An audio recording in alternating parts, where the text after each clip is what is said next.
good to be home. Thank you. Thank you. Thank you. All right. Thank you. Thanks. All right, everybody sit down. We're on live TV here. I gotta move. Come on.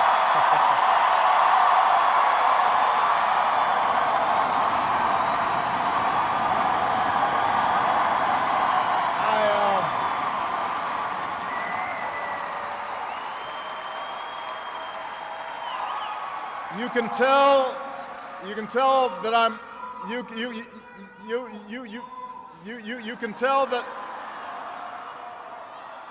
can tell that I'm a lame duck because nobody's following instructions. Everybody have a seat.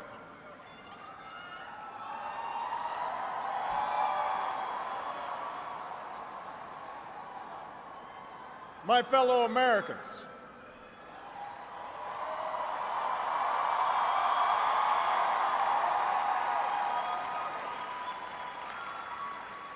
Michelle and I have been so touched by all the well wishes that we've received over the past few weeks. But tonight it's my turn to say thanks. Whether we have seen eye to eye or rarely agreed at all, my conversations with you, the American people, in living rooms and in schools, at farms, on factory floors, at diners, and on distant military outposts. Those conversations are what have kept me honest and kept me inspired and kept me going. And every day I have learned from you. You made me a better president, and you made me a better man. So I first came to Chicago when I was in my early 20s, and I was still trying to figure out who I was, still searching for a purpose in my life. And it was the neighborhood not far from here where I began working with church groups in the shadows of closed steel mills. It was on these streets where I witnessed the power of faith and the quiet dignity of working people in the face of struggle and loss. I can't do that.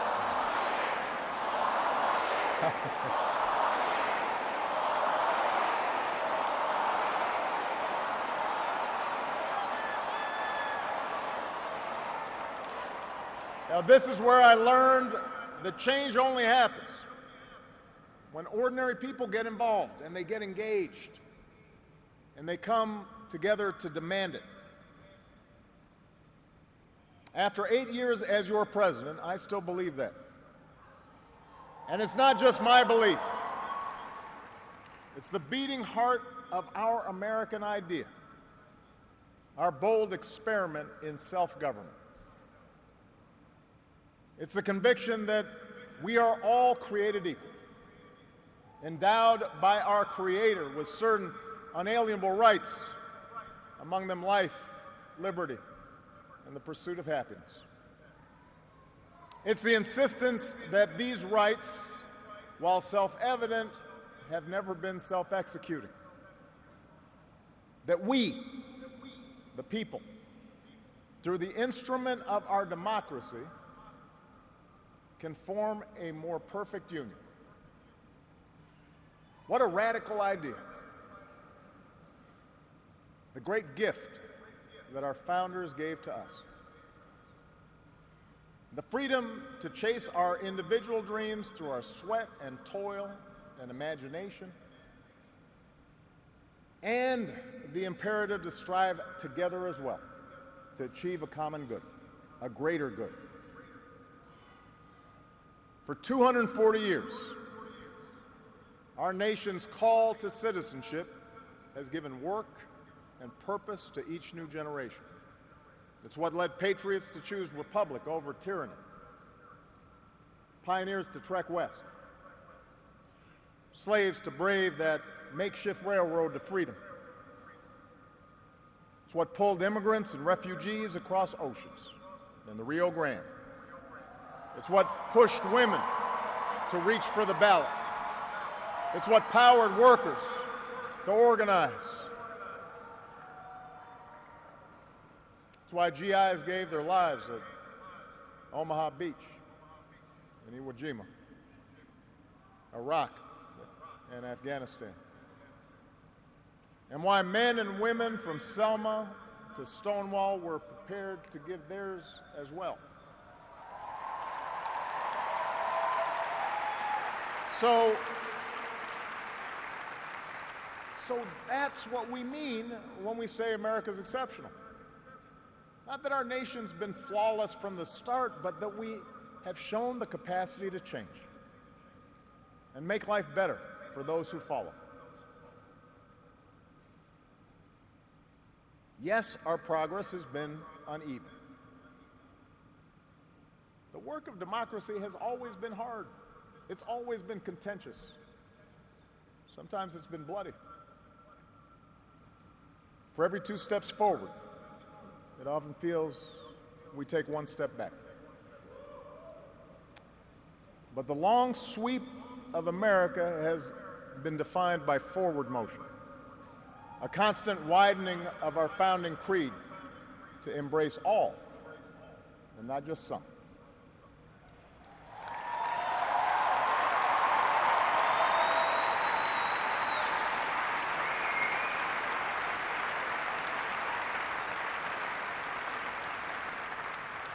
If I had told you 8 years ago that America would reverse a Great Recession, reboot our auto industry, and unleash the longest stretch of job creation in our history,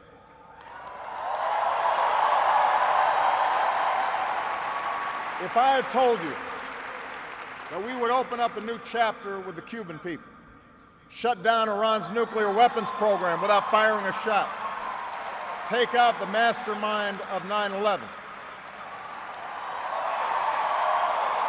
If I had told you that we would win marriage equality and secure the right to health insurance for another 20 million of our fellow citizens,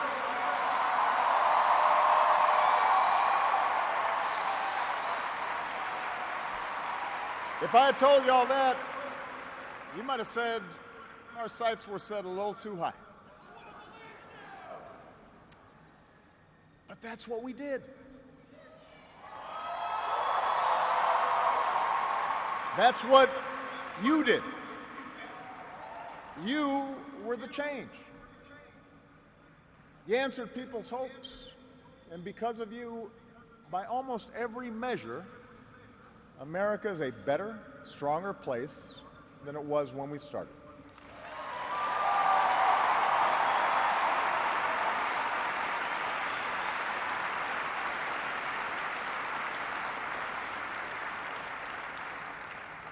In 10 days, the world will witness a hallmark of our democracy. No.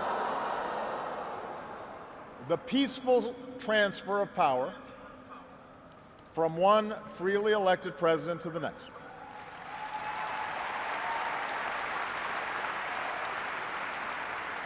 I committed to President-elect Trump that my administration would ensure the smoothest possible transition, just as President Bush did for me. Because it's up to all of us to make sure our government can help us meet the many challenges we still face. We have what we need to do so. We have everything we need to meet those challenges. After all, we remain the wealthiest, most powerful, and most respected nation on earth. Our youth, our drive, our diversity and openness, our boundless capacity for risk and reinvention means that the future should be ours. But that potential will only be realized if our democracy works. Only if our politics better reflects the decency of our people. Only if all of us, regardless of party affiliation or particular interests, help restore the sense of common purpose that we so badly need right now. And that's what I want to focus on tonight, the state of our democracy.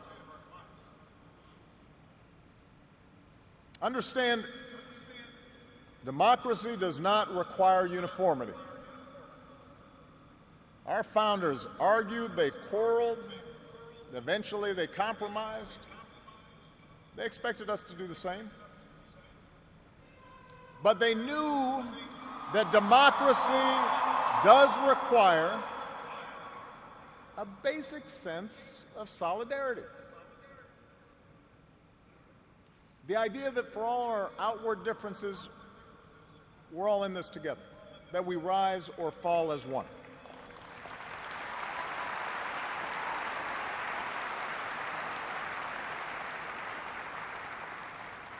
There have been moments throughout our history that threatened that solidarity. And the beginning of this century has been one of those times.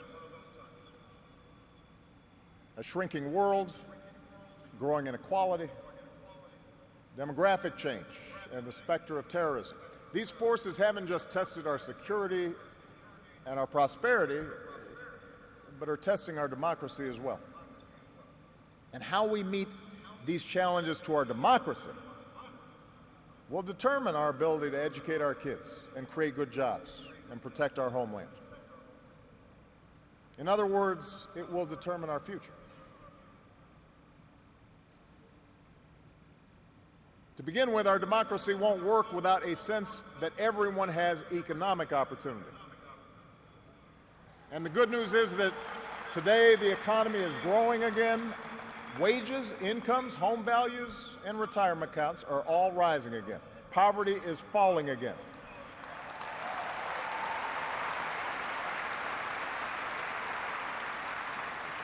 The wealthy are paying a fair share of taxes, even as the stock market shatters records. The unemployment rate is near a 10-year low. The uninsured rate has never, ever been lower.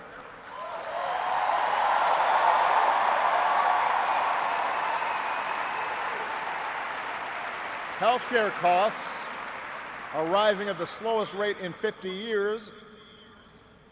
And I've said, and I mean it, if anyone can put together a plan that is demonstrably better than the improvements we've made to our healthcare system that covers as many people at less cost, I will publicly support it.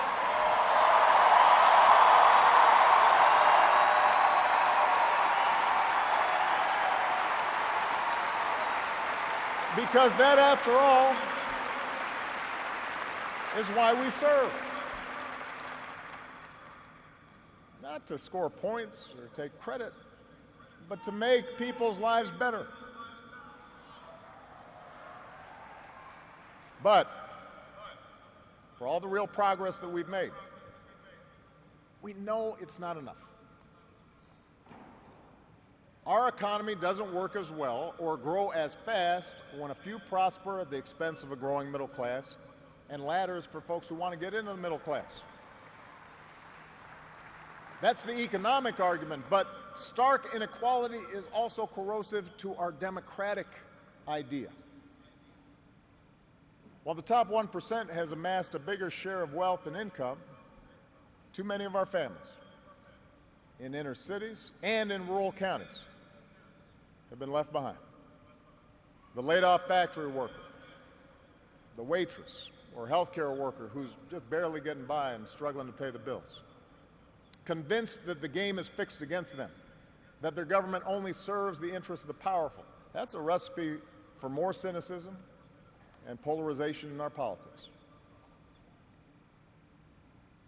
Now, there are no quick fixes to this long-term trend. I agree, our trade should be fair and not just free. But the next wave of economic dislocations won't come from overseas. It will come from the relentless pace of automation that makes a lot of good middle-class jobs obsolete. And so we're going to have to forge a new social compact to guarantee all our kids the education they need, to give workers the power to unionize for better wages, to update the social safety net to reflect the way we live now, and make more reforms to the tax code so corporations and individuals who reap the most from this new economy don't avoid their obligations to the country that's made their very success possible.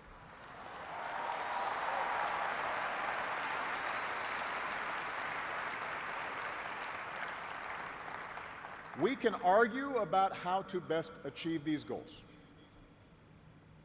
but we can't be complacent about the goals themselves. For if we don't create opportunity for all people, the disaffection and division that has stalled our progress will only sharpen in years to come. There's a second threat to our democracy, and this one is as old as our nation itself. After my election, there was talk of a post-racial America. And such a vision, however well intended, was never realistic. Race remains a potent and often divisive force in our society. Now, I've lived long enough to know that race relations are better than they were 10 or 20 or 30 years ago, no matter what some folks say. You can see it not just in statistics, you see it in the attitudes of young Americans across the political spectrum. But we're not where we need to be. And all of us have more work to do. If every economic issue is framed as a struggle between a hardworking white middle class and an undeserving minority, then workers of all shades are going to be left fighting for scraps while the wealthy withdraw further into their private enclaves.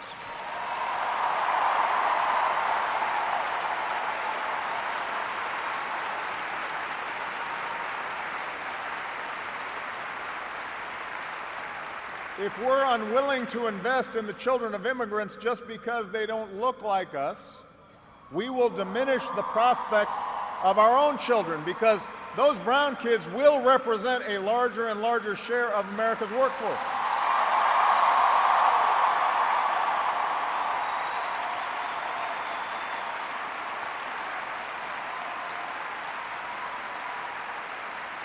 And we have shown that our economy doesn't have to be a zero-sum game. Last year, incomes rose for all races, all age groups, for men and for women. So if we're going to be serious about race going forward, we need to uphold laws against discrimination in hiring and in housing and in education and in the criminal justice system. That is what our Constitution and our highest ideals require.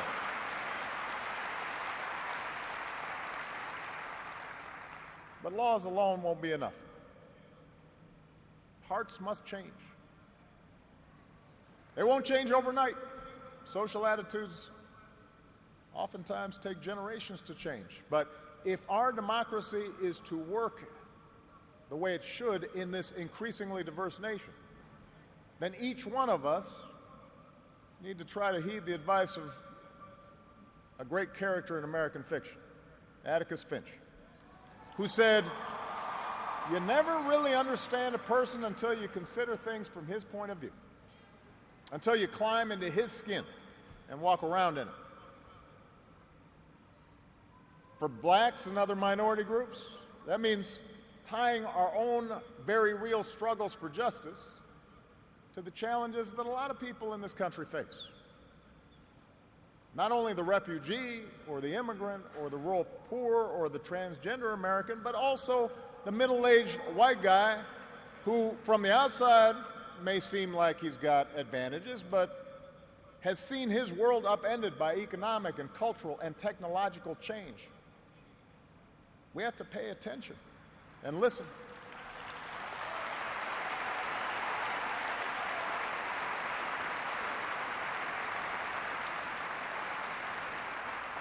For white Americans, it means acknowledging that the effects of slavery and Jim Crow didn't suddenly vanish in the 60s.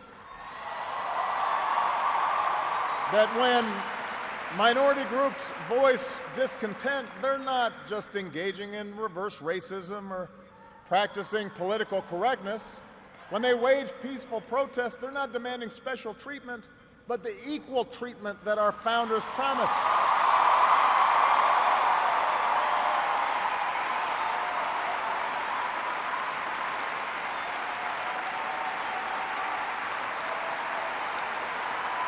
For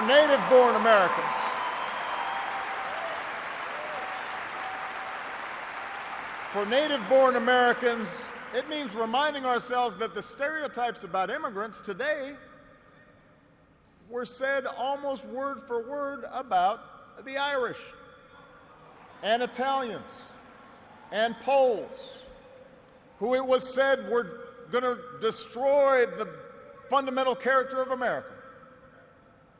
And as it turned out, America wasn't weakened by the presence of these newcomers. These newcomers embraced this nation's creed, and this nation was strengthened. So, regardless of the station that we occupy, we all have to try harder.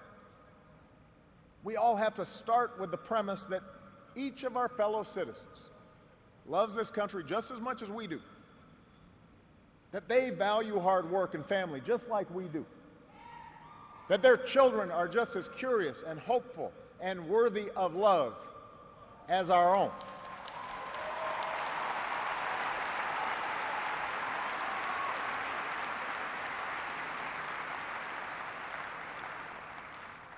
And that's not easy to do.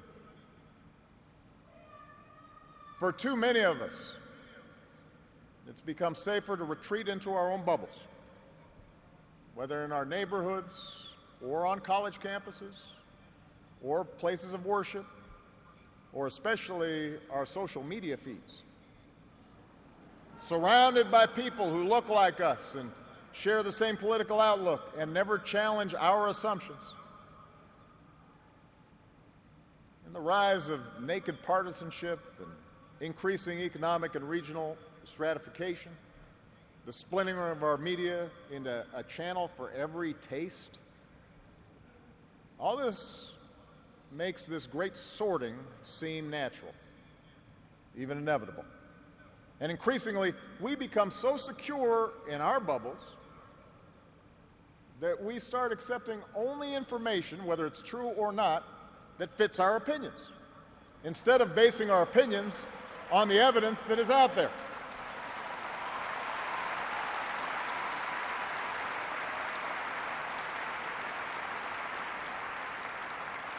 And this trend represents a third threat to our democracy. Look, politics is a battle of ideas. That's how our democracy was designed.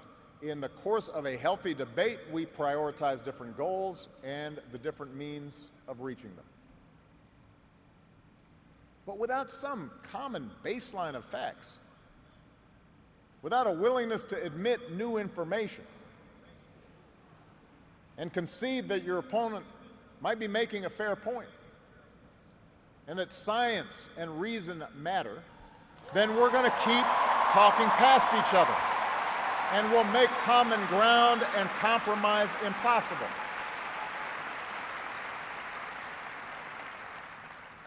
And isn't that part of what so often makes politics dispiriting?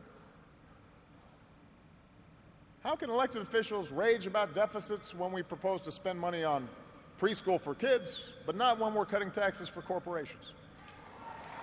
How do we excuse ethical lapses in our own party, but pounce when the other party does the same thing? It's not just dishonest, this selective sorting of the facts. It's self-defeating. Because, as my mom used to tell me, reality has a way of catching up with you.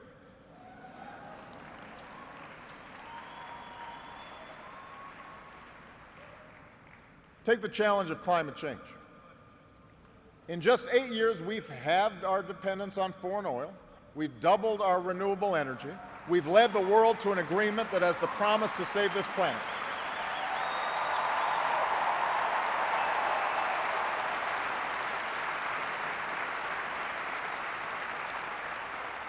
But without bolder action, our children won't have time to debate the existence of climate change. They'll be busy dealing with its effects. More environmental disasters, more economic disruptions, waves of climate refugees seeking sanctuary. Now, we can and should argue about the best approach to solve the problem. But to simply deny the problem not only betrays future generations, it betrays the essential spirit of this country, the essential spirit of innovation and practical problem solving that guided our founders.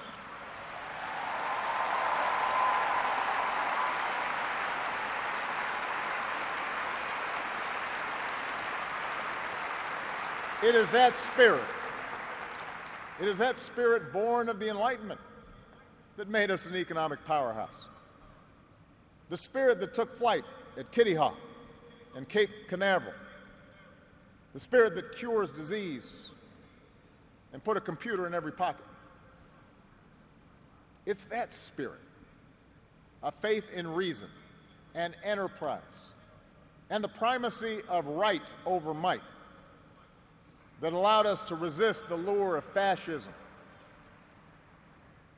and tyranny during the Great Depression, that allowed us to build a post-World War II order with other democracies, an order based not just on military power or national affiliations, but built on principles: the rule of law, human rights, freedom of religion and speech and assembly, and an independent press.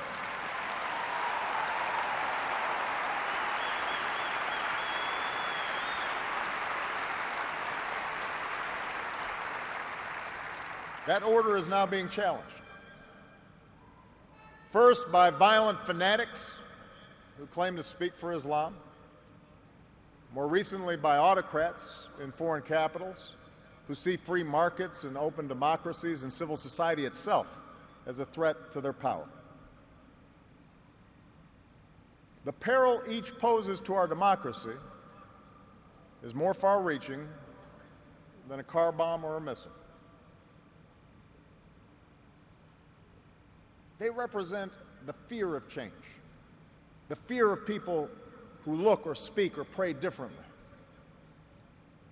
a contempt for the rule of law that holds leaders accountable, an intolerance of dissent and free thought, a belief that the sword or the gun or the bomb or the propaganda machine is the ultimate arbiter of what's true and what's right.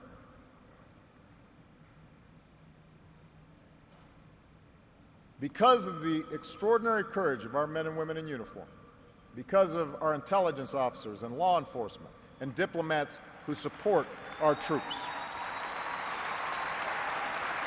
no foreign terrorist organization has successfully planned and executed an attack on our homeland these past 8 years. And although Boston and Orlando and San Bernardino and Fort Hood remind us of how dangerous radicalization can be, our law enforcement agencies are more effective and vigilant than ever. We have taken out tens of thousands of terrorists, including bin Laden.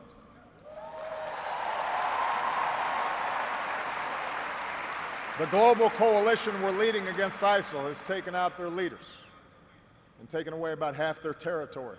ISIL will be destroyed, and no one who threatens America will ever be safe. And to all who serve or have served, it has been the honor of my lifetime to be your commander-in-chief. And we all owe you a deep debt of gratitude.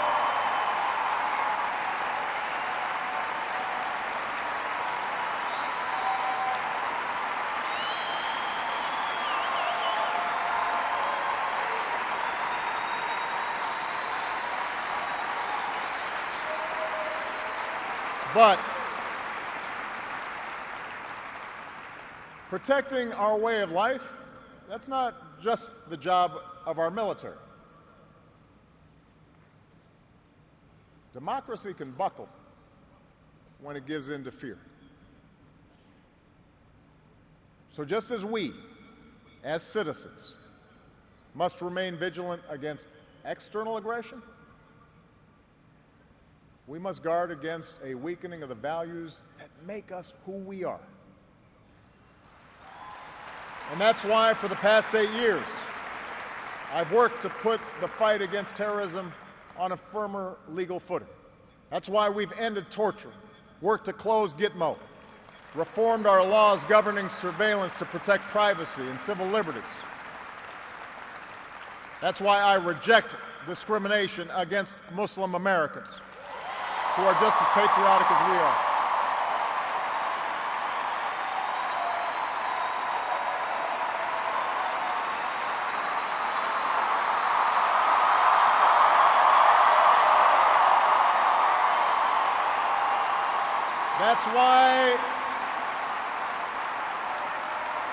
That's why we cannot withdraw.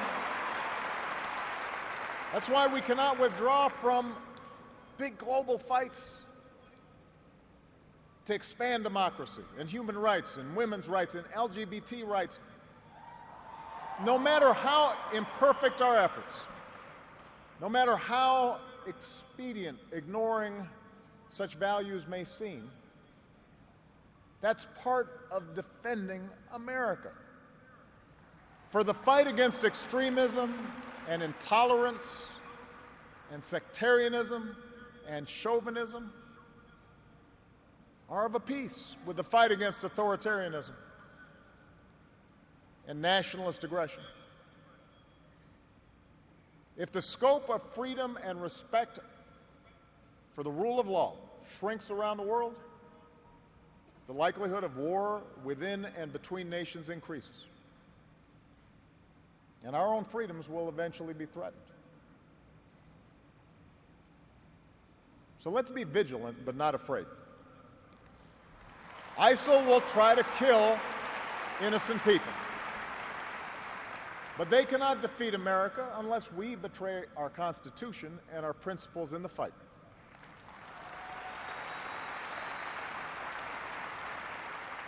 Rivals like Russia or China cannot match our influence around the world unless we give up what we stand for and turn ourselves into just another big country that bullies smaller neighbors.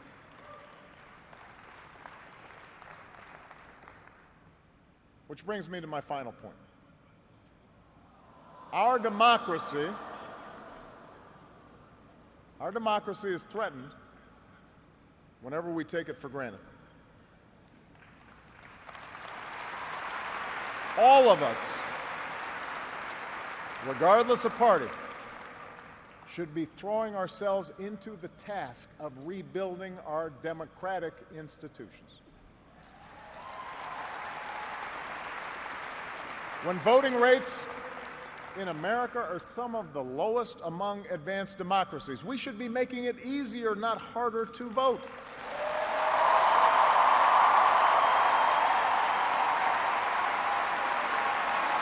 When trust in our institutions is low, we should reduce the corrosive influence of money in our politics and insist on the principles of transparency and ethics in public service. When Congress is dysfunctional, we should draw our congressional districts to encourage politicians to cater to common sense and not rigid extremes.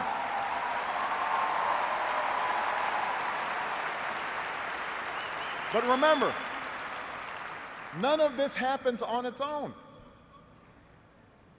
All of this depends on our participation, on each of us accepting the responsibility of citizenship, regardless of which way the pendulum of power happens to be swinging. Our Constitution is a remarkable Beautiful gift. But it's really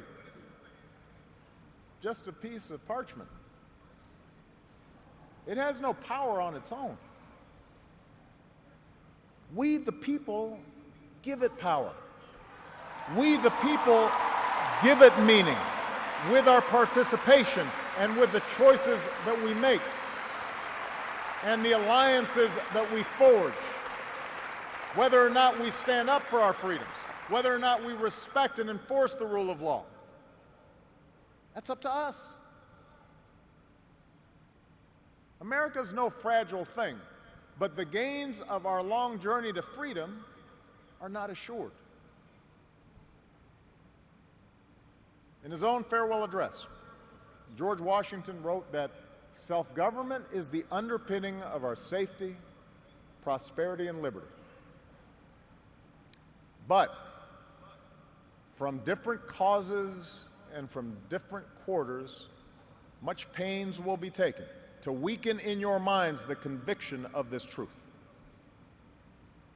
And so we have to preserve this truth with jealous anxiety that we should reject the first dawning of every attempt to alienate any portion of our country from the rest, or to enfeeble the sacred ties that make us one.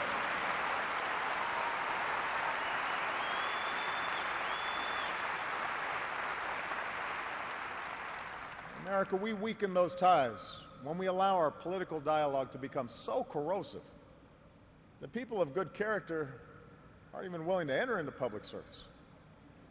So coarse with rancor that Americans with whom we disagree are seen not just as misguided, but as malevolent. We weaken those ties when we define some of us as more American than others. When we write off the whole system as inevitably corrupt. And when we sit back and blame the leaders we elect without examining our own role in electing them.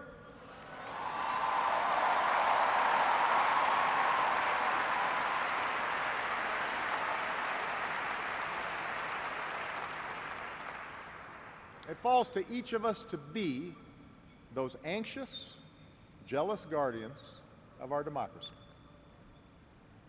To embrace the joyous task we've been given to continually try to improve this great nation of ours.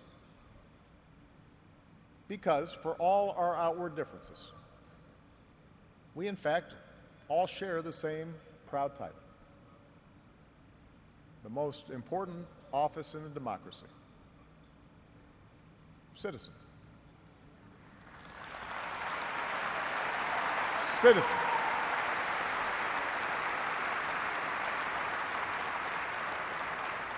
So you see, that's what our democracy demands. It needs you. Not just when there's an election, not just when your own narrow interest is at stake, but over the full span of a lifetime. If you're tired of arguing with strangers on the internet, try talking with one of them in real life.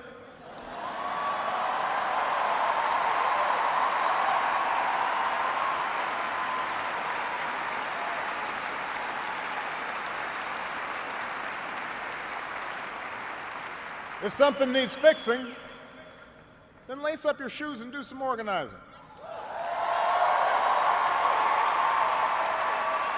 If you're disappointed by your elected officials, grab a clipboard, get some signatures, and run for office yourself.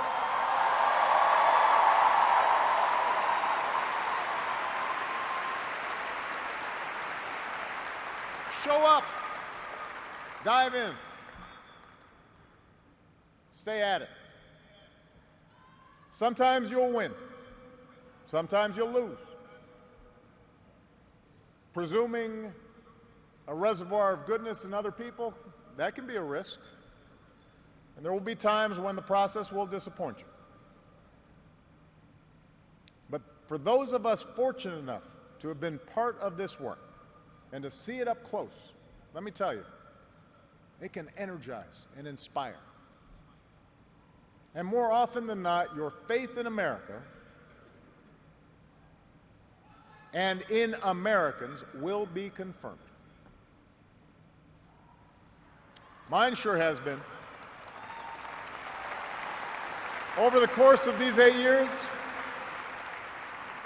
I've seen the hopeful faces of young graduates and our newest military officers. I have mourned with grieving families, searching for answers, and found grace in Charleston Church. I've seen our scientists help a paralyzed man regain his sense of touch. I've seen wounded warriors who at points were given up for dead walk again. I've seen our doctors and volunteers rebuild after earthquakes and stop pandemics in their tracks. I've seen the youngest of children remind us through their actions and through their generosity of our obligations to care for refugees or work for peace. And above all, to look out for each other.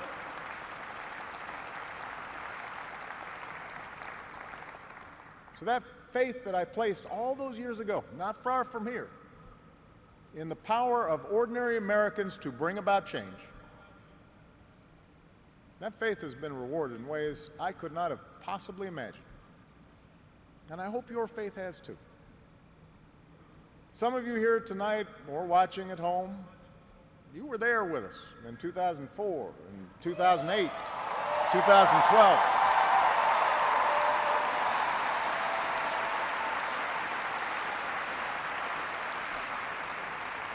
Maybe you still can't believe we pulled this whole thing off. Let me tell you, you're not the only ones. Michelle,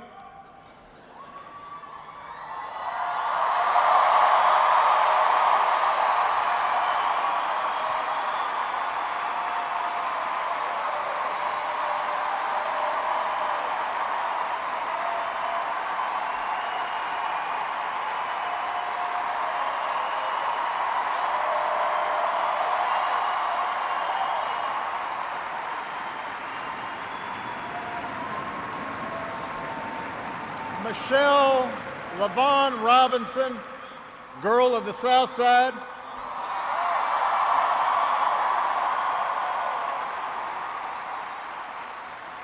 For the past 25 years, you have not only been my wife and mother of my children, you have been my best friend.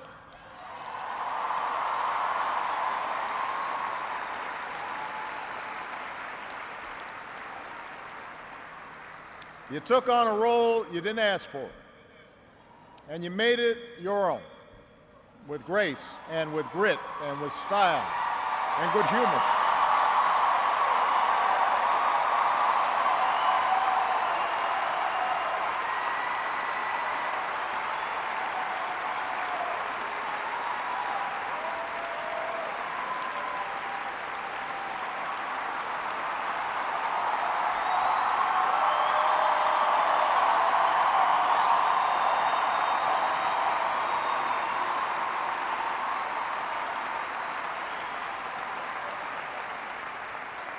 You made the White House a place that belongs to everybody. And a new generation sets its sights higher because it has you as a role model. So you have made me proud, and you have made the country proud.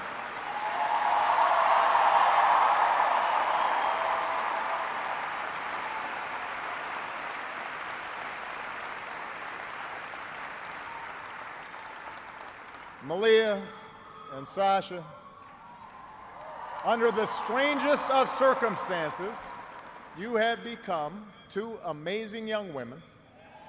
You are smart and you are beautiful, but more importantly, you are kind and you are thoughtful and you are full of passion. And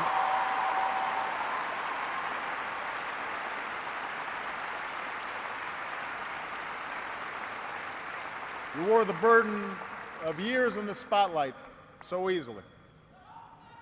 Of all that I have done in my life, I am most proud to be your dad.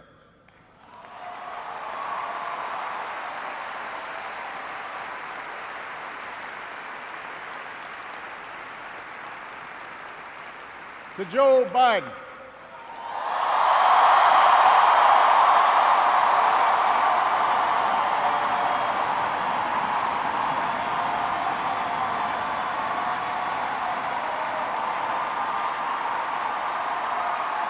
the scrappy kid from Scranton who became Delaware's favorite son. You were the first decision I made as a nominee, and it was the best. Not just because you have been a great vice president, but because in the bargain I gained a brother. And we love you and Jill like family, and your friendship has been one of the great joys of our lives.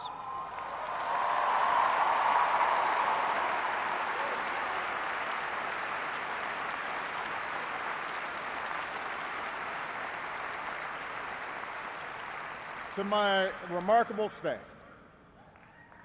for 8 years, and for some of you a whole lot more, I have drawn from your energy, and every day I try to reflect back what you displayed: heart and character and idealism.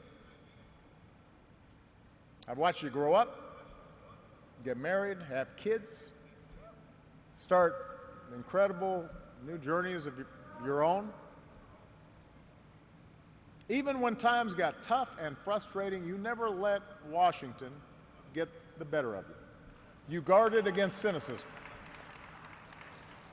And the only thing that makes me prouder than all the good that we've done is the thought of all the amazing things that you are going to achieve from here.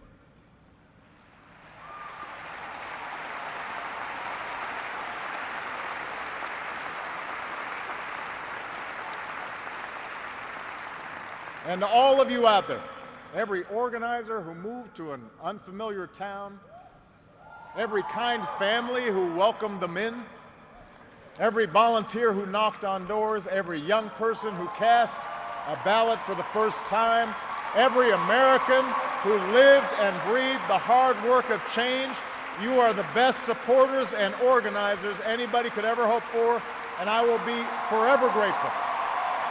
Because you did change the world. You did. And that's why I leave this stage tonight even more optimistic about this country than when we started. Because I know our work has not only helped so many Americans, it has inspired so many Americans, especially so many young people out there, to believe that you can make a difference, to hitch your wagon to something bigger than yourselves. Let me tell you, this generation coming up, unselfish, altruistic, creative, patriotic, I've seen you in every corner of the country. You believe in a fair and just and inclusive America. You know that constant change has been America's hallmark, that it's not something to fear, but something to embrace. You are willing to carry this hard work of democracy forward. You'll soon outnumber all of us, and I believe as a result, the future is in good hands.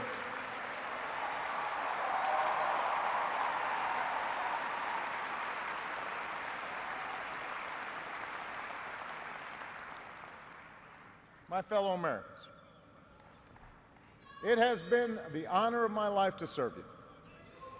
I won't stop. In fact, I will be right there with you as a citizen for all my remaining days. But for now, whether you are young or whether you're young at heart, I do have one final ask of you as your president. The same thing I asked when you took a chance on me 8 years ago. I'm asking you to believe, not in my ability to bring about change, but in yours. I'm asking you to hold fast to that faith written into our founding documents, that idea whispered by slaves and abolitionists, that spirit sung by immigrants and homesteaders and those who marched for justice, that creed reaffirmed by those who planted flags from foreign battlefields to the surface of the moon. A creed at the core of every American whose story is not yet written. Yes, we can. Yes, we did. Yes, we can. Thank you. God bless you. May God continue to bless the United States of America. Thank you.